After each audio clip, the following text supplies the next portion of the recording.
There was an interesting interview last week with Mandla Mandela, the grandson of Nelson Mandela, in which Mandla Mandela says that what Israel is doing to the Palestinians is far worse, those are his words, far worse than what apartheid South Africa did to Black South Africans. And I think he's right. And I think it's interesting to think about why that's turned out to be the case. It's kind of counterintuitive on its face because there are some Palestinians under Israeli control who have the right to vote. Palestinian citizens, so-called Israeli Arabs, have the right to vote. They're a minority of the Palestinians under Israeli control because most of the Palestinians under Israeli control live in the West Bank and Gaza and East Jerusalem, and don't vote, basically can't vote. But the fact that any Palestinians under Israeli control can vote distinguishes Israel from apartheid South Africa, in which no Black South Africans had the right to vote. There were in the 1980s two other groups, Indians and so-called colors, who got certain kinds of voting rights, but Black South Africans never did. So for that reason, one, I think, would naturally think that Israel's domination is more benign, that Palestinians under Israeli control have more rights than Black South Africans did. But I think Mandla Mandela's point was that modern day South Africa, apartheid South Africa, didn't commit a genocide against Black South Africans in the way that Israel is now doing in Gaza. And so for that fundamental reason, that what Israel is doing is fundamentally worse. And I think the reason for this difference is that the apartheid regime in South Africa was dependent on Black labor. Black South Africans were the backbone of the economy.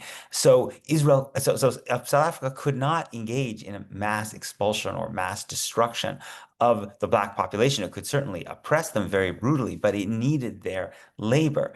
Israel doesn't need Palestinian labor nearly as much. Indeed, in recent decades, Israel has moved away from relying on Palestinian labor from the occupied territories, brought in a lot of guest workers from Asia, and that has made the Palestinian population, quote unquote, disposable from Israel's point of view, which is part of the reason I think you can see this widespread support now in Israel for mass expulsion of Palestinians from Gaza, and indeed this just mass killing of Palestinians in Gaza, because Palestinians are not valuable to the state as a labor force. And beyond that, in apartheid South Africa, because Black South Africans had the power of their labor, that became a very important part of the anti-apartheid movement in the 1980s, when the Black South African trade unions went on strike and put a lot of pressure on the government. In fact, Cyril Ramaphosa, the current president of South Africa, was the head of the National Union of Mine Workers, which is a critical ally of the African National Congress in the anti-apartheid struggle.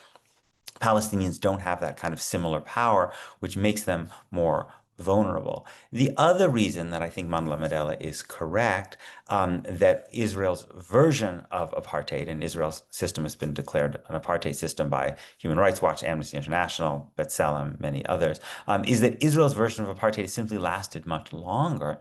Apartheid in South Africa ended in 1994. Israel's has continued now for 3 decades longer. And I think that's not only because of the different balance of power internally, it's also because of the different geopolitical situation. That the only really powerful argument that South Africa's apartheid leaders had for preserving the system was their claim that if it fell, that a Black South African government would be communist and would turn against the West, because the ANC was close to the South African Communist Party and did get a lot of support from the Soviet Union.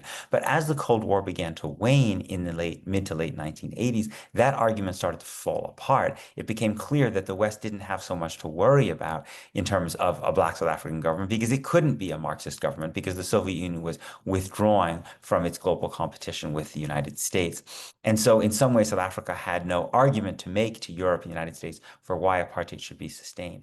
Israel is much more powerful geopolitically. It's much more economically and technologically influential. Many more countries rely on trade with it than they did with apartheid South Africa. Of course, it has the claim of anti-Semitism, which is a kind of just a cudgel to beat back pro-Palestinian activism in a way that white South Africans did not.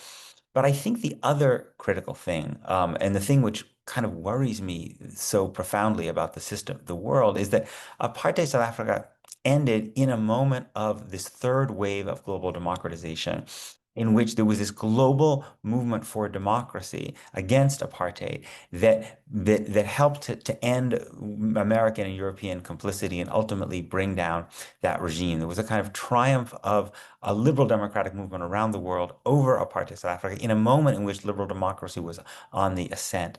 Today, the situation is radically different. Liberal democracy around the world is very, very deeply in decline.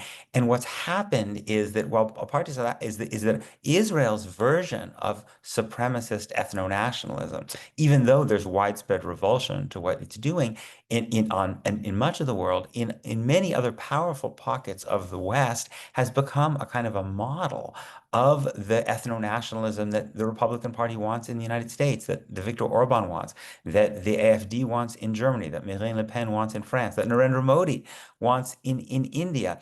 And this is happening at a time in which ethno-nationalism is on the rise. And so my geopolitical kind of nightmare is that apartheid South Africa is defeated in a moment of when global democracy is rising. But that in Israel-Palestine, you potentially have the opposite, in which Israel contributes to the defeat of global democracy around the world because it kind of serves as a kind of a vanguard for these movements that overthrow liberal democracy in the name of the supremacy of one group and a kind of ethno-nationalist vision of the state. You can see the way that's playing out to some degree in the United States, in which the Trump administration uses the crackdown against a pro-Palestine solidarity movement as part of its effort to basically impose authoritarian control over American universities. So I think, to me, the macro question that Mandla Mandela is getting at is not just, is Israel's version of apartheid worse for Palestinians than South Africa's version was for Black South Africans, but is potentially Israel's version of apartheid part of a global system that's much, much more dangerous for the entire world as the world lurches towards ethno-nationalism than apartheid South Africa's was, because apartheid South Africa was basically overwhelmed by this global movement towards liberal democracy. I think that, to me, is really the most frightening scenario from a global perspective.